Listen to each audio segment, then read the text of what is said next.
এখন মাধ্যমিক পরীক্ষা চলছে, সুতরাং মানিক বাবুর বিহিত সমস্ত নিয়ম কানুন মেনেই এই আন্দোলন প্রথম থেকে চলে আসছে। আপনারা মনে থাকতে পারে লালবাজারের সামনে কলকাতা পুলিশ ব্যারিকেড তুলতে বাধ্য হয়েছিল নিশ্চেতন লড়াইতে, এবং সকালবেলা সেই জাতীয় সঙ্গীত বাজানো, এ সমস্ত আপনারা চোখের সামনে আন্দোলনের মুহূর্তে দেখেছেন। সবসময় আন্দোলন সুষ্ঠু এবং শান্তিপূর্ণভাবে হয়ে আসছে, কিন্তু পরবর্তীকালে এই যে আন্দোলনের সঙ্গে যারা যুক্ত হয়েছে তাদের এই প্রশাসন, রাজ্য প্রশাসন বিভিন্নভাবে হ্যারাসমেন্ট করছে, বিভিন্ন রকম কেস দেওয়ার চেষ্টা করছে, এবং সে কেসগুলো খুব গুরুত্বপূর্ণ কেস। মানে কোর্টের কাছে এমন একটা প্রতিস্থাপন হচ্ছে, কেসগুলো খুব গুরুত্বপূর্ণ। যেমন আমার বিরুদ্ধে একজন ডিফামেশন মামলা করেছেন, গত ফেব্রুয়ারি 4 তারিখে শুনানি হয়েছে, সেই মামলাটি আবার 24 তারিখে ডেট দেওয়া হয়েছে। আমাদের অ্যাডভোকেট বলেছিলেন যে মাসের ডেটটা দেওয়া হোক, কিন্তু জজ সাহেব বললেন না, এটা খুব গুরুত্বপূর্ণ মামলা, ফেব্রুয়ারি মাসে আবার শুনানি হবে। কিন্তু কি আশ্চর্য, হাইকোর্টে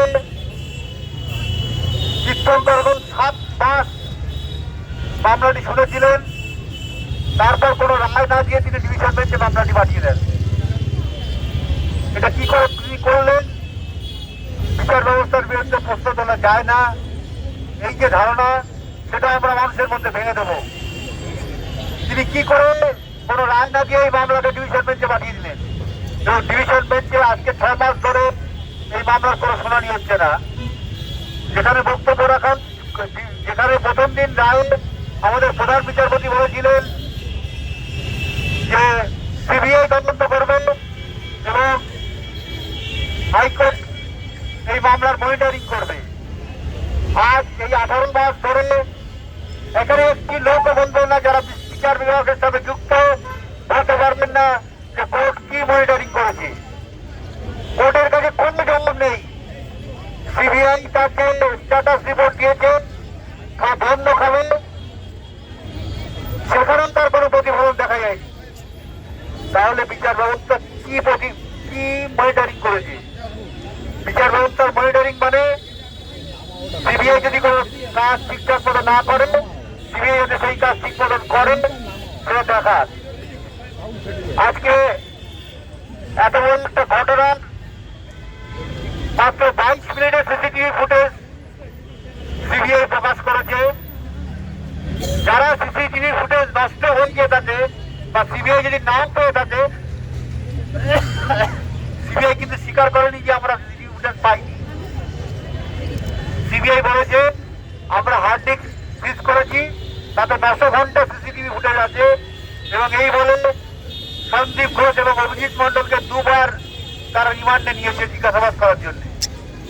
কিন্তু সেই 900 ঘন্টা সিসিটিভি ফুটেজ কোথায় গেল? আমরা সবাই জানি সকাল 9:30টার সময় দেহাবিষ্কার হয়েছিল, কিন্তু আরজিকর থেকে একটা প্যারেড, 15ই আগস্টের একটা প্যারেডের মহড়া হওয়ার কথা ছিল সকাল 5:30টার সময়।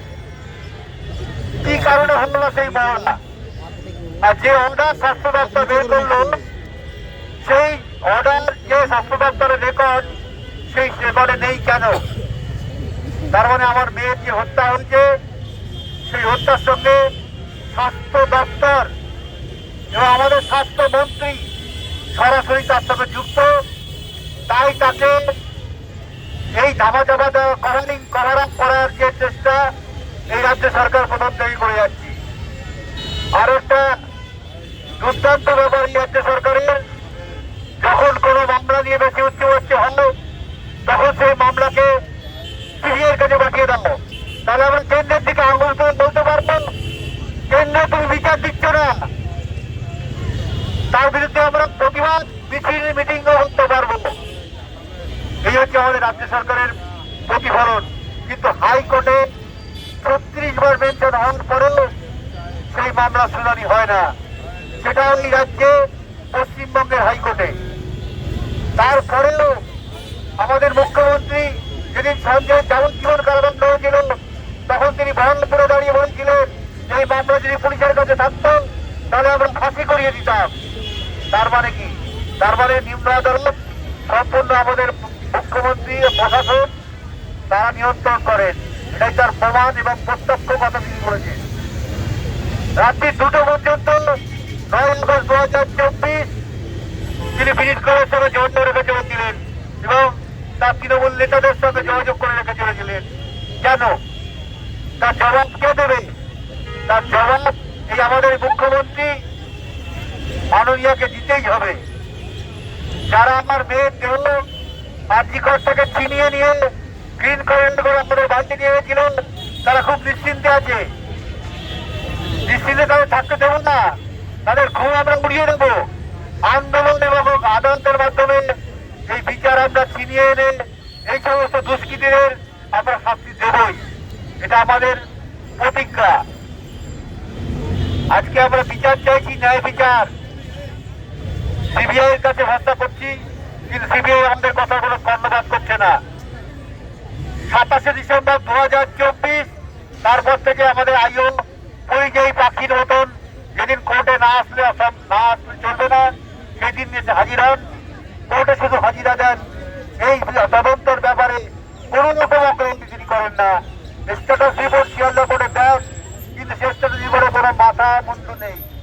সে যে কি স্ট্যাটাস রিপোর্ট তারাই পরবর্তীকালে যখন মানে সামান যাওয়ার পর তখন তার সঠিক জবাব দিতে পারেন না। এইভাবেই সিবিআই কাজ করছে। তার মানে কি? তার মানে রাজ্য সরকার ব্যর্থ গ্রহণ করেছে। সেই মামলা আমাদের মুখ্যমন্ত্রী আমাদের বাড়ির সামনে দাঁড়িয়ে বলছেন আর 4 দিন আমার হাতে রাখবো, না পারলে সিবিআই কে মামলা হস্তান্তর করবো। তার মানে আমি তো মামলা করেছি, পরবর্তীকালে কেন্দ্রের দিকে আঙুল তুলে দেবো, ওই দেখো কেন্দ্র পাচ্ছে না, সবকিছুতেই কেন্দ্র দিচ্ছে না, কেন্দ্র পাচ্ছে না। এই করতে করতেই আমরা কিন্তু বড় হয়েছি। আজকে শুনতাম সায়েন্টিফিক রেগি, আর এখন হচ্ছে সায়েন্টিফিক ক্রসরান। আজকে আপনারা এটা মনে রাখবেন, এখন চালু হয়েছে সায়েন্টিফিক ক্রসরান, আর আগে চলতো সায়েন্টিফিক রিগিং। সায়েন্টিফিক রিগিং উড়ে গেছে, তারপরে এই সায়েন্টিফিক ক্রসরান একদিন চলে যাবে। কেউ চিরস্থায়ী থাকবে না গণতন্ত্র ব্যবস্থায়। গণতন্ত্র সঠিক প্রয়োগ করতে পারলে অবশ্যই সমস্ত বন্ধ হবে।